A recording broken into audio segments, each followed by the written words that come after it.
സാന്ത്വനം സീരിയലിൽ ഉടൻ വരുവാൻ പോകുന്ന മറ്റൊരു കിടിലൻ എപ്പിസോഡിന്റെ റിവ്യൂവിലേക്ക് എല്ലാ പ്രിയപ്പെട്ടവർക്കും ഒരിക്കൽ കൂടി സ്വാഗതം. ഒരു പെൺകുട്ടിയെ തട്ടിക്കൊണ്ടുപോയി എന്നുള്ള കേസിൽ ആര്യനെ പോലീസ് പിടിക്കുകയും ആര്യൻ ഇപ്പോൾ ലോക്കപ്പിലായിരിക്കുകയും ചെയ്യുന്നു. ആര്യൻ പരമാവധി പെൺകുട്ടിയുടെ അച്ഛനോടും ഇൻസ്പെക്ടറോടും പറയുന്നുണ്ട്, സർ, ഞാൻ നിരപരാധിയാണ്. എനിക്ക് ഈ പെൺകുട്ടിയെ കാണാതെയായതിൽ യാതൊരു പങ്കുമില്ല. ദയവ് ചെയ്ത് നിങ്ങൾ എന്നെ ഇതിലേക്ക് വലിച്ചിഴക്കരുത്. ഈ സമയത്ത് ഇൻസ്പെക്ടർ ആര്യനോട് അല്പം മയത്തിലാണ് സംസാരിക്കുന്നത്. അയാൾ പറയുന്നുണ്ട്, നീ ആവശ്യമില്ലാതെ കള്ളങ്ങൾ പറഞ്ഞ് വെറുതെ സീനാക്കാൻ നിൽക്കണ്ട. ഉള്ള കാര്യം അങ്ങ് തുറന്നു പറഞ്ഞേക്ക്. നിന്റെ വണ്ടിയിലാണ് ആ പെൺകുട്ടിയെ കയറ്റിക്കൊണ്ടുപോയത്. അത് നീ തന്നെയാണ് കൊണ്ടുപോയത്. എന്നിട്ട് ഇപ്പോൾ നീ പറയുന്നു പെൺകുട്ടിയെ അവളുടെ വീട്ടിൽ കൊണ്ടുപോയി വിട്ടു എന്ന്. പക്ഷേ കുട്ടി ഇതുവരെയും വീട്ടിലെത്തിയിട്ടില്ല. ഇതിൽ നിന്നും ഞങ്ങൾ എന്താണ് മനസ്സിലാക്കേണ്ടത്? അങ്ങനെ അവളെ വീട്ടിൽ നീ വിട്ടിട്ടുണ്ടെങ്കിൽ അവൾ അവളുടെ വീട്ടിലേക്കല്ലേ കയറിപ്പോകേണ്ടത്. അല്ലാതെ ആ നിന്ന നിപ്പിൽ ആ കുട്ടി അങ്ങ് മാഞ്ഞുപോയി എന്ന് പറയാൻ പറ്റില്ലല്ലോ. അതുകൊണ്ട് കള്ളങ്ങൾ പറയുമ്പോൾ വിശ്വസനീയമായ രീതിയിൽ പറയാൻ പഠിക്കണം. എന്തായാലും നീ ഉള്ള കാര്യം തുറന്നങ്ങ് പറഞ്ഞേക്ക്. നമുക്ക് ഇവിടെ വെച്ച് തന്നെ ഈ പ്രശ്നം അങ്ങ് ഒതുക്കി തീർക്കാം. അപ്പോൾ ആര്യൻ വീണ്ടും പറയുകയാണ്, സാറേ, ഞാൻ പറയുന്നത് സത്യമാണ്. ഞാൻ ആ കുട്ടിയെ വീട്ടിൽ കൊണ്ട് വിട്ടിട്ട് തിരികെ എൻ്റെ വീട്ടിലേക്ക് പോയതാണ്. ഇതിനിടയിൽ എന്താണ് സംഭവിച്ചത് എന്നുള്ളതിനെക്കുറിച്ച് എനിക്ക് ഒരു പിടിയുമില്ല. പെട്ടെന്ന് ആ പോലീസ് ഓഫീസർ ദേഷ്യത്തോടു കൂടി ആര്യൻ്റെ കോളറിൽ കയറി പിടിച്ചിട്ട് പറയുകയാണ്, നിനക്കറിയാം എന്തൊക്കെയാ സംഭവിച്ചത് എന്നുള്ളത്. നീയാണ് ഇതിൻ്റെ എല്ലാം പിൻപിലുള്ളത്. നീ അത് പറയാൻ തയ്യാറായില്ലെങ്കിൽ നിന്നെക്കൊണ്ട് ഞാൻ പറയിക്കും. ആ അവസ്ഥയിലേക്ക് കാര്യങ്ങൾ പോകാതിരിക്കേണ്ടതിനാണ് ഇപ്പോൾ നിന്നോട് ഞാൻ ശാന്തമായിട്ട് കാര്യങ്ങളൊക്കെ ചോദിക്കുന്നത്. അതിന് കൃത്യമായിട്ട് നീ മറുപടി പറഞ്ഞാൽ നിനക്ക് കൊള്ളാം. അങ്ങനെ പോലീസ് ഇൻസ്പെക്ടർ ആര്യനെ ചോദ്യം ചെയ്തുകൊണ്ടിരിക്കുന്ന ഈ സമയത്ത് തന്നെ ബാലനും ആകാശും ധർമ്മനും കൂടി അവിടേക്ക് ചെല്ലുന്നുണ്ട്. തുടർന്ന് ബാലൻ ഇൻസ്പെക്ടറോട് പറയുകയാണ്, സർ, എൻ്റെ മകനാണ് ആര്യൻ. അവൻ ഒരു തെറ്റും ചെയ്തിട്ടില്ല. അങ്ങനെയുള്ള തെറ്റുകളൊന്നും അവൻ ചെയ്യുകയുമില്ല. വളരെ ഉത്തരവാദിത്വത്തോടും അനുസരണയോടും കൂടിയാണ് ഇത്രയും കാലം ഞാൻ അവനെ വളർത്തിയിട്ടുള്ളത്. മോശമായിട്ടുള്ള ഒരു പ്രവൃത്തിയും അവൻ ഇതുവരെയും ചെയ്തിട്ടില്ല. ഒരു പെൺകുട്ടികളെയും അവൻ അപമാനിക്കാൻ കഴിയുകയുമില്ല. സർ, ഇതിൻ്റെ പിൻപിൽ മറ്റെന്തോ ചതിയുണ്ട്. കാര്യമായിട്ട് സാർ അതേപ്പറ്റി ഒന്ന് അന്വേഷിച്ചാൽ എല്ലാം വ്യക്തമായി വരും. അപ്പോൾ ഇൻസ്പെക്ടർ, അത് ശരി, ഞാൻ എങ്ങനെ അന്വേഷിക്കണം, എന്തന്വേഷിക്കണമെന്ന് താനാണ് പറയുന്നത് അല്ലേ? താൻ പറയുന്ന രീതിയിൽ ഞാൻ അന്വേഷിക്കാം. താൻ പറയുന്നു തൻ്റെ മോൻ ഇങ്ങനെയൊന്നും ചെയ്യില്ല എന്ന്. പക്ഷേ ഈ നിൽക്കുന്നത് മകളെ നഷ്ടപ്പെട്ട ഒരച്ഛനാണ്. അയാൾ തൻ്റെ മകൻ്റെ വണ്ടിയിലാണ് ഈ പെൺകുട്ടിയെ കയറ്റിവിട്ടത്. ഇപ്പോൾ ആ മനുഷ്യൻ വന്നിട്ട് തൻ്റെ മകളെ കാണാനില്ല എന്ന് ഞങ്ങളോട് പരാതി പറയുമ്പോൾ ഞങ്ങൾ ആരോട് ചോദിക്കണം? ആർക്കെതിരെ അന്വേഷണം നടത്തണം? അതുകൊണ്ട് കാര്യങ്ങളൊക്കെ പറയിപ്പിക്കാൻ എനിക്കറിയാം. നിങ്ങൾ നിങ്ങളുടെ പണി പോയി നോക്ക്. അപ്പോൾ വീണ്ടും ബാലൻ പറയുകയാണ്, സാറേ, സാർ അങ്ങനെ പറയരുത്. എൻ്റെ മകൻ പാവമാണ്. അവൻ അങ്ങനെയൊന്നും ചെയ്യാൻ പറ്റില്ല സാറേ. ഞാൻ പറയുന്നു, ഒന്ന് വിശ്വസിക്കും. എടോ, തൻ്റെ മകൻ്റെ ഗുഡ് സർട്ടിഫിക്കറ്റ് കാണാനിരിക്കുന്ന ആളല്ല ഞാൻ. അതുമായിട്ട് എൻ്റെ അടുക്കലേക്ക് താൻ വരണ്ട. ഇങ്ങനെയുള്ള കേസുകൾ അന്വേഷിക്കുവാനും അതിൻ്റെ മേൽ നടപടിയെടുക്കുവാനുമാണ് എന്നെ ഇവിടെ ഇരുത്തിയിരിക്കുന്നത്. എൻ്റെ ജോലി എങ്ങനെ ചെയ്യണമെന്ന് എനിക്കറിയാം. താൻ പോ. തുടർന്ന് പോലീസ് സ്റ്റേഷൻ്റെ ഉള്ളിൽ വെച്ച് ബാലനും ഇൻസ്പെക്ടറും തമ്മിൽ വലിയ വാഗ്വാദം നടക്കുന്നതാണ് കാണുന്നത്. പിന്നീട് ആ ഇൻസ്പെക്ടർ അടുത്തു നിന്ന കോൺസ്റ്റബിളിനോട് പറയുന്നുണ്ട്, അവനെ കൊണ്ടുവന്ന് ലോക്കപ്പിൽ അടയ്ക്ക്. ഇനി അവൻ പുറം ലോകം കാണണമെങ്കിൽ ഞാൻ തീരുമാനിക്കും. ഉടൻ തന്നെ ആര്യനെ 2 പോലീസുകാർ ചേർന്ന് ഉന്തിത്തള്ളി ലോക്കപ്പിനുള്ളിലേക്ക് കൊണ്ടുപോവുകയാണ്. ഇത് കണ്ടുകൊണ്ട് ബാലനും ആകാശും ധർമ്മനും വളരെ സങ്കടത്തോടു കൂടി പുറത്തേക്ക് ഇറങ്ങി വരുന്നു. ഉടൻ തന്നെ ബാലൻ ഒരു വക്കീലിനെ ഏർപ്പാടാക്കുന്നുണ്ട്. അല്പനേരം കഴിഞ്ഞപ്പോഴേക്കും വക്കീൽ പോലീസ് സ്റ്റേഷനിലേക്ക് വരികയും ആര്യനെ ജാമ്യത്തിലെടുക്കുവാൻ വേണ്ടിയുള്ള പരിശ്രമങ്ങൾ നടത്തുകയും ചെയ്യുകയാണ്. പക്ഷേ വക്കീലിനോട് ഇൻസ്പെക്ടർ പറയുന്നുണ്ട്, സോറി സാർ, അവന് ജാമ്യം തരാൻ പറ്റില്ല. കാരണം ഇതൊരു സാധാരണ കേസല്ല. ഒരു പെൺകുട്ടിയെ തട്ടിക്കൊണ്ടു പോയിരിക്കുന്നു എന്നുള്ള കേസാണ്. അങ്ങനെയുള്ള ഒരു പ്രതിക്ക് സ്റ്റേഷൻ ജാമ്യമൊക്കെ അനുവദിക്കാൻ കഴിയുമോ? അവനെ നാളെ ഞാൻ കോടതിയിൽ ഹാജരാക്കിക്കോളാം. സാറ് കോടതിയിൽ നിന്നും നേരിട്ട് ജാമ്യം എടുത്തോളൂ. വക്കീൽ പരമാവധി പറഞ്ഞിട്ടും ഇൻസ്പെക്ടർ വഴങ്ങാതെ വന്നപ്പോൾ അയാളും അവിടെ നിന്ന് നിരാശനായി പുറത്തേക്ക് ഇറങ്ങുകയാണ്. തുടർന്ന് വലിയ സങ്കടത്തോടെ ബാലനും ധർമ്മനും ആകാശും ദേവമംഗലത്തേക്ക് മടങ്ങിയെത്തുന്നു. അവരവിടേക്ക് എത്തുമ്പോൾ അച്യുതൻ അലോകിനൊപ്പം കൃഷ്ണമംഗലം വീടിന്റെ വാതിൽക്കൽ നിൽപ്പുണ്ട്. ബാലനെ കണ്ടപ്പോഴേക്കും അച്യുതൻ വലിയൊരു പരിഹാസത്തോടെ ഉറക്ക വിളിച്ചു പറയുകയാണ്, എടാ അലോകെ, കളിച്ച് കളിച്ച് എല്ലായിടത്തും വിജയിക്കാമെന്ന് കരുതി മുൻപോട്ട് പോയ ഒരുത്തൻ ഒടുവിൽ ഇപ്പോൾ അകത്തായിട്ടുണ്ട്. നീ അറിഞ്ഞോ, അവന്റെ ഇപ്പോഴത്തെ പണി പെണ്ണ് കച്ചവടമാണ്. എന്തായാലും കച്ചവടം ഇപ്പോൾ കൈയോടെ പിടിച്ചു പൂട്ടുകയും ചെയ്തിട്ടുണ്ട്. അവൻ ഇനി പുറത്തു വരത്തില്ല. ഇതോടെ അവന്റെ കച്ചവടം കഴിഞ്ഞു. ഇത്രയും കേൾക്കുമ്പോഴേക്കും ബാലന് ദേഷ്യം ഇരച്ചു കയറി വരികയാണ്. ആരടാ പെണ്ണ് കച്ചവടം ചെയ്തത് എന്ന് ചോദിച്ചുകൊണ്ട് ബാലൻ ഓടി അങ്ങ് കൃഷ്ണമംഗലത്തേക്ക് ചെല്ലുകയും തുടർന്ന് അച്യുതന്റെ കോളറിന് കയറി കുത്തിപ്പിടിക്കുകയും ചെയ്യുകയാണ്. ഉടനെ അച്യുതൻ, എടാ, ഞാൻ ഉള്ള കാര്യമല്ലേ പറഞ്ഞത്. നിന്റെ മോനെ പിടിച്ചുകൊണ്ടുപോയത് ഹെൽമറ്റ് വെക്കാതെ ബൈക്ക് ഓടിച്ചതിനല്ല, ഒരു പെണ്ണിനെ കടത്തിക്കൊണ്ടുപോയതിനാണ്. ഉള്ള കാര്യം ആൾക്കാർ പറയുന്നതിൽ നിനക്കെന്താ ഇത്ര വേദന? അച്യുതാ, നീ സത്യമറിയാതെ സംസാരിക്കരുത്. എൻ്റെ മകൻ അങ്ങനെ ഒരു തെറ്റ് ചെയ്തിട്ടില്ല. അവൻ അങ്ങനെ തെറ്റ് ചെയ്യാൻ കഴിയത്തുമില്ല. ഹ ബാല, നീ എന്തൊക്കെ തമാശകളാടായി പറയുന്നത്? നിന്റെ അല്ലേ മോൻ? ഈ പണി അവന് കാണിച്ചു കൊടുത്തത് നീയാണ്. നിന്നെ കണ്ടിട്ടല്ലേ നിന്റെ മോൻ പഠിച്ചത്. കൃഷ്ണമംഗലത്ത് നിന്ന് നീ ഞങ്ങളുടെ പെങ്ങളെ കടത്തിക്കൊണ്ടുപോയി. അന്ന് നിനക്കെതിരെ ഞങ്ങൾ പ്രതികരിക്കാൻ ഇറങ്ങിത്തിരിച്ചില്ല. അത് ഞങ്ങളുടെ തെറ്റ്. പക്ഷേ നിന്നേക്കാൾ വില്ലനാണ്ടാ നിന്റെ മോൻ. അവൻ ഞങ്ങളുടെ വീട്ടിൽ വന്ന് ഞങ്ങളുടെ പെണ്ണിനെയും കടത്തി, മാത്രമല്ല 100 പവനും കടത്തി. എന്നിട്ടൊന്നും അവന് തൃപ്തിയായില്ല. അവനിപ്പോൾ വീണ്ടും അടുത്ത പെണ്ണ് കച്ചവടത്തിന് ഇറങ്ങിയിരിക്കുന്നു. എടാ ബാല, ഇത്രയ്ക്ക് പണത്തിന് ഷോർട്ടേജ് ആണോ? ഈ 100 പവൻ അവൻ എന്ത് ചെയ്തടാ ഇത്ര പെട്ടെന്ന്? മാസം 6 കഴിഞ്ഞതല്ലേ ഉള്ളൂ. ഇത് കേട്ടപ്പോഴേക്കും ബാലൻ വീണ്ടും കോപം കൊണ്ട് അലറി അച്യുതന്റെ നേരെ ചെല്ലുകയാണ്. അനാവശ്യം പറഞ്ഞാൽ നിന്റെ ആ നാക്ക് ഞാൻ പിഴുതെടുക്കും. ഉടനെ അലോക് ബാലനെ പിടിച്ചു തള്ളുകയാണ്. ഇത് കണ്ടുകൊണ്ട് ആകാശി എന്ന് അലോകിന്റെ ചെകിട്ട താഞ്ഞൊരു അടിയടിക്കുന്നുണ്ട്. പിന്നീട് അവിടെ വലിയ സംഘർഷം നടക്കുകയാണ്. ബഹളം കേട്ടുകൊണ്ട് അനന്തനും രാജശ്രീയും നന്ദിതയും ഒക്കെ ഇറങ്ങി വരികയും ഇരുവരെയും പിടിച്ചു മാറ്റുകയും ചെയ്യുന്നു. അപ്പോൾ വീണ്ടും അച്യുതൻ, എടാ ബാല, പണമുണ്ടാക്കാൻ വേണ്ടി നീ ആദ്യം പരിപ്പ് കച്ചവടത്തിനിറങ്ങി. പരിപ്പ് കച്ചവടം അങ്ങ് എസ്റ്റാബ്ലിഷ് ചെയ്ത ഒടുവിൽ ഹൈപ്പർ മാർക്കറ്റാക്കി മാറ്റി. അതുകൊണ്ട് രക്ഷപ്പെടാൻ പറ്റില്ല എന്ന് കണ്ടപ്പോൾ നീ മരുമകളെ ജോലിക്ക് വിടാൻ തുടങ്ങി. എന്നിട്ടും നിനക്ക് തൃപ്തിയായില്ല. അപ്പോൾ കൂടുതൽ പണം ഉണ്ടാക്കാൻ പറ്റുന്ന മാർഗം അത് പെണ്ണ് ബിസിനസ് ആണെന്ന് നിനക്ക് മനസ്സിലായി. നീ അതിനുവേണ്ടി ഇറങ്ങിത്തിരിച്ചു. എന്നാലും നിന്റെ മോനെ കൊണ്ട് നീ അത് ചെയ്യിച്ചത് ശരിയായില്ല. ഇതിനെല്ലാമുള്ള തിരിച്ചടിയാടാ ബാല ഇപ്പോൾ നിനക്ക് കിട്ടിയിരിക്കുന്നത്. ഇനി നിന്റെ പുന്നാര മോൻ പുറം ലോകം കാണില്ലടാ. ചെറ്റെ, എൻ്റെ മകൻ പുറം ലോകം കാണില്ലെന്ന് നീയാണോടാ തീരുമാനിക്കുന്നത്? ഞാൻ എങ്ങനെയാണ് ജീവിക്കുന്നതെന്ന് എനിക്ക് നന്നായിട്ടറിയാം. എൻ്റെ വീട്ടുകാർക്കും എന്നെ അറിയുന്നവർക്കും അത് ബോധ്യപ്പെട്ടിട്ടുണ്ട്. എന്ത് കള്ളത്തരത്തിലൂടെയും നിന്നെപ്പോലെയും നിന്റെ ചേട്ടനെ പോലെയും പണമുണ്ടാക്കാൻ നടക്കുന്നവനല്ല ബാലനും ബാലന്റെ മക്കളും. ഞാൻ എൻ്റെ മക്കളെ വളർത്തിയിരിക്കുന്നത് നീ നിന്റെ മോനെ വളർത്തുന്നത് പോലല്ല. അവർക്ക് ചൊല്ലും ചോറും കൊടുത്തിട്ട് തന്നെയാണ് വളർത്തിയിരിക്കുന്നത്. എൻ്റെ മകൻ ഇപ്പോൾ പോലീസ് സ്റ്റേഷനിലാണെങ്കിൽ അവനെ ഇറക്കിക്കൊണ്ടുവരാൻ എനിക്കറിയാടാ. ഓ അത് ശരി, നീ അവനെ ഇറക്കുമോ? എന്നാ പിന്നെ അതെനിക്കൊന്ന് കാണണമല്ലോ. നീ കുറിച്ചു വെച്ചോ ബാല, അവനിനി സൂര്യപ്രകാശം കാണില്ല എന്ന് ഞാൻ പറഞ്ഞാൽ അതങ്ങനെ തന്നെയാണ്. അച്യുതന്റെയും ബാലന്റെയും വഴക്ക് അങ്ങനെ കലശലാവുകയാണ്. ഈ ബഹളം കേട്ടുകൊണ്ട് ഗോമതിയും മരുമക്കളും കൂടി പെട്ടെന്ന് അവിടെ കൂടി വരുന്നുണ്ട്. ഗോമതിയെ കണ്ടുകൊണ്ട് അച്യുതൻ തുടർന്ന് ഗോമതിക്കെതിരെ ആക്ഷേപം പറയാൻ തുടങ്ങി. അപ്പോൾ ഗോമതി പറയുകയാണ്, ഏട്ടാ, മനുഷ്യനായാൽ മനസാക്ഷി എന്നുള്ളതാണ് ഒന്നാമത് വേണ്ടത്. 30 വർഷമായി നിങ്ങൾ ഈ പക ഇപ്പോഴും വെച്ചുകൊണ്ട് ജീവിക്കുകയാണ്. ശരിയാണ്, ഞാൻ എൻ്റെ ഇഷ്ടപ്രകാരം ആ വീട്ടിൽ നിന്നും ഇറങ്ങിപ്പോയി. എന്നാൽ ഈ 30 വർഷത്തിനുള്ളിൽ എന്തെങ്കിലും ഒരു കാരണത്തിന് നിങ്ങളുടെ മുൻപിൽ ഞാൻ കൈ നീട്ടുകയോ നിങ്ങളെ ബുദ്ധിമുട്ടിക്കുകയോ ചെയ്തിട്ടുണ്ടോ? അന്തസ്സോടെ തന്നെയാണ് ഞാനിവിടെ ജീവിച്ചു കൊണ്ടിരിക്കുന്നത്. പക്ഷെ ഞാനും എൻ്റെ കുടുംബവും അത് നശിച്ചു കാണാനാണ് നിങ്ങൾ ആഗ്രഹിക്കുന്നത്. നിങ്ങൾ ഈ പറയുന്നത് പോലെ വെട്ടിമുറിച്ചു മാറ്റാൻ പറ്റുന്നതല്ല രക്തബന്ധം എന്നുള്ളത്. നിങ്ങൾക്കൊരു പക്ഷേ ഞാൻ മരിച്ചുപോയവളായിരിക്കാം, അല്ലെങ്കിൽ ആരുമല്ലായിരിക്കാം. എന്നാൽ ഞാൻ ഇപ്പോഴും എൻ്റെ സ്വന്തം സഹോദരങ്ങളായിട്ട് കാണുന്നത് നിങ്ങളെ രണ്ടുപേരെയുമാണ്.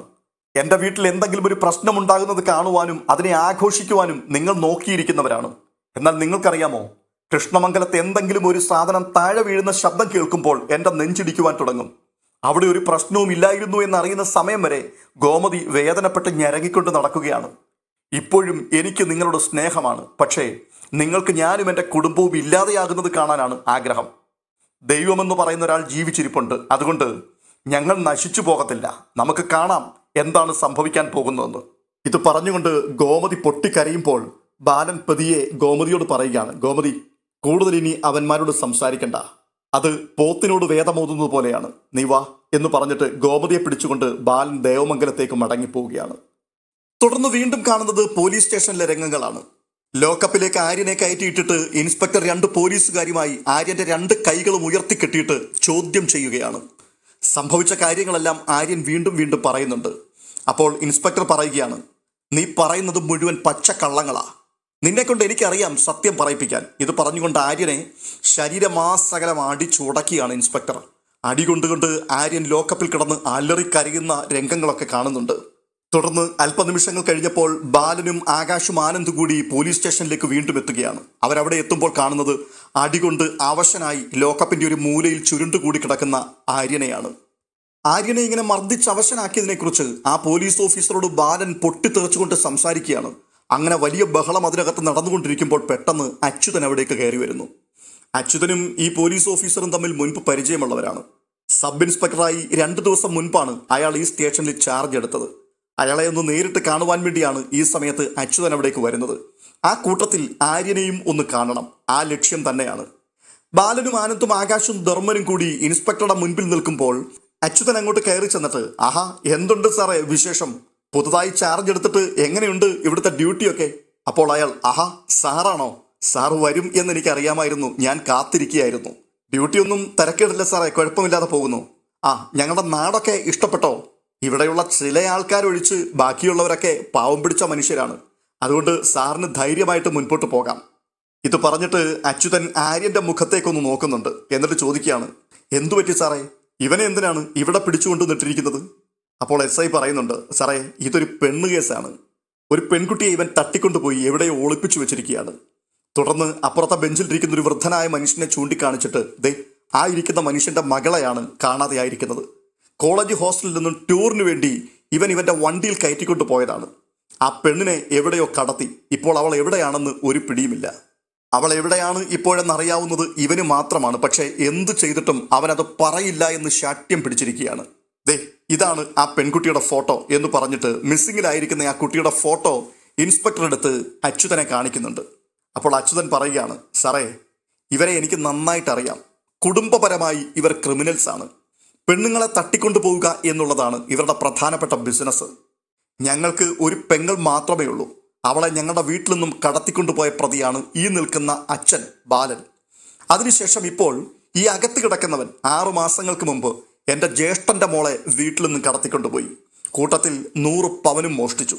ഞാൻ ഈ പറയുന്നതൊക്കെ സത്യമാണോ അല്ലയോ എന്ന് ഈ നിൽക്കുന്ന അവൻ്റെ തന്തയോട് സാർ ഇത് ചോദിച്ചു നോക്ക്. അതുകൊണ്ട് അവൻ തന്നെയാണത് ചെയ്തത്. കുടുംബപരമായി ഇവരുടെ പരിപാടിയാണിത്. അതുകൊണ്ട് സാറേ ഇവനെ പുറത്തു വിടരുത്. ഇവൻ പുറത്തു വന്നാൽ ഇനിയും പല പെൺകുട്ടികളുടെയും ജീവിതം ഇതുപോലെ നശിക്കും. ഇത് കേൾക്കുമ്പോഴേക്കും ബാലന്റെ നിയന്ത്രണം അങ്ങ് നഷ്ടപ്പെടുകയാണ്. ബാലൻ പല്ല് ഞർമ്മിക്കൊണ്ട് തോന്നിയാസം പറയരുത് എന്ന് പറഞ്ഞ് അച്യുതന്റെ നേരെ ചെല്ലുകയാണ്. അപ്പോഴാ പോലീസുകാരൻ പറയുന്നുണ്ട്, അതെ ഗുണ്ടായിസമൊക്കെ അങ്ങ് വീട്ടിൽ വെച്ചേച്ചാൽ മതി, ഇത് പോലീസ് സ്റ്റേഷനാണ്, അടിച്ചതിന്റെ എല്ല് ഞാൻ ഒടിക്കും, മാറി നിൽക്കടാ അങ്ങോട്ട്. ഇത് കേട്ടുകൊണ്ട് അച്യുതൻ വീണ്ടും പറയുകയാണ്, ഞാൻ പറഞ്ഞില്ല സാറേ, ഇതാണ് ഇവന്റെയൊക്കെ കയ്യിലിരിപ്പ്. എന്തായാലും അവനെ കാര്യമായിട്ടൊന്ന് കുടഞ്ഞാൽ തത്ത പറയുന്നത് പോലെ എല്ലാം അവൻ തുറന്നു പറയും. എന്നിട്ട് അച്യുതൻ പോകാനായി എഴുന്നേറ്റിട്ട് വീണ്ടും പറയുകയാണ്, കുടുംബമായിട്ട് ക്രിമിനൽസ് ആണ് സാറേ, എല്ലാവരെയും ഒന്ന് നോക്കി വെച്ചു. ഇത്രയും പറഞ്ഞിട്ട് അച്യുതൻ പുറത്തേക്ക് ഇറങ്ങുന്നു. തൊട്ടു പിന്നാലെ ബാലനും ആകാശും ആനന്ദും ധർമ്മനും കൂടി അച്യുതന്റെ അടുക്കിലേക്ക് ഇറങ്ങി ചെല്ലുകയാണ്. തുടർന്ന് സ്റ്റേഷന്റെ പുറത്ത് കിടന്ന് വലിയ വഴക്ക് നടക്കുന്നു. അപ്പോൾ വീണ്ടും ശപഥം ചെയ്തതുപോലെ അച്യുതൻ പറയുകയാണ്, എടാ ബാല നീ നോക്കിക്കോ, നിന്റെ മോൻ തീർന്നടാ, ഇതോടെ അവൻ തീർന്നു, ഇനി അവൻ പുറം ലോകം കാണില്ല. അവനെ ഓർത്ത് നീ തല തല്ലി കരയുന്നത് ഈ അച്യുതൻ കാണും, അല്ലെങ്കിൽ നിന്നെ ഞാൻ കാണിച്ചു തരും. ഇത്രയും പറഞ്ഞിട്ട് അയാൾ വണ്ടിയിൽ കയറി പോവുകയാണ്. ഇതിനിടയിൽ അല്പം മുമ്പ് പോലീസ് സ്റ്റേഷന്റെ ഉള്ളിൽ വെച്ച് അച്യുതനും ബാലനും ഇൻസ്പെക്ടറും ഒക്കെ പരസ്പരം അങ്ങോട്ടും ഇങ്ങോട്ടും കയർത്ത് സംസാരിക്കുന്നതിനിടയിൽ ആര്യൻ ആനന്ദിനെ വിളിച്ചിട്ട് പറയുന്നുണ്ട്, ഏട്ടാ കാര്യങ്ങൾ ഇങ്ങനെയൊക്കെയാണ് പോകുന്നതെങ്കിൽ ഒരു കാരണവശാലും എനിക്കിനി പുറത്തിറങ്ങാൻ പറ്റില്ല. ഇതിന്റെ പിൻപിൽ എന്തോ ചതി നടന്നിട്ടുണ്ട്. ഇതൊരിക്കലും ഇവരന്വേഷിച്ച് കണ്ടുപിടിക്കില്ല. കാരണം ആ പെൺകുട്ടിയെ കടത്തിക്കൊണ്ടുപോയ വ്യക്തി ഞാനാണെന്ന് തന്നെയാണെന്ന് അവർ ഉറച്ചു വിശ്വസിക്കുന്നത്. പിന്നെന്തിനാണ് ഇനി അവർ ആ കുട്ടിയെ അന്വേഷിച്ചു പോകുന്നത്? മാക്സിമം ഇത് എന്നെ കൊണ്ട് തന്നെ പറയിപ്പിക്കുവാനും എൻ്റെ മേൽ കെട്ടിവെക്കാനും തന്നെയാണ് അവർ കാത്തിരിക്കുന്നത്. അതുകൊണ്ട് ആ പെൺകുട്ടിയെ ഇനി നിങ്ങൾ അന്വേഷിച്ച് കണ്ടെത്തിയേ പറ്റൂ. അപ്പോൾ ആനന്ദ് ചോദിക്കുന്നുണ്ട്, നീ എന്താടാ ആര്യയായി പറയുന്നത്? എങ്ങനെയാടാ ആ പെൺകുട്ടിയെ ഞങ്ങൾ പോയി കണ്ടെത്തുന്നത്? അവൾ ആരാണെന്ന് പോലും ഞങ്ങൾക്കറിയില്ല. അപ്പോൾ ആര്യൻ പറയുകയാണ്, ഏട്ടാ അവളെ കണ്ടെത്തുവാനുള്ള ഒരു ക്ലൂ ഞാൻ തരാം. എത്രയും പെട്ടെന്ന് നിങ്ങൾ അവളെ അന്വേഷിച്ച് കണ്ടെത്തണം, അവളെ കൊണ്ടുവന്നേ പറ്റൂ. ഇത് പറഞ്ഞിട്ട് ആര്യൻ ആനന്ദിന്റെ കാതിൽ എന്തൊക്കെയോ രഹസ്യം പറയുന്നത് പോലെ സംസാരിക്കുന്നുണ്ട്. എന്നിട്ട് പറയുകയാണ്, ഇപ്പോൾ ഇൻസ്പെക്ടറുടെ കയ്യിലിരിക്കുന്ന ഫോട്ടോ നിങ്ങൾ കണ്ടല്ലോ, ഏകദേശം ആ ചിത്രത്തിലെ മുഖം നിങ്ങളുടെയൊക്കെ മനസ്സിലില്ലേ? അതുകൊണ്ട് എത്രയും പെട്ടെന്ന് അവളെ അന്വേഷിച്ചു പോകണം. അങ്ങനെ ആകാശും ആനന്ദും കൂടി ആ പെൺകുട്ടിയെ അന്വേഷിച്ച് പല സ്ഥലങ്ങളിൽ കറങ്ങുന്ന കാഴ്ചയാണ് പിന്നീട് കാണുന്നത്.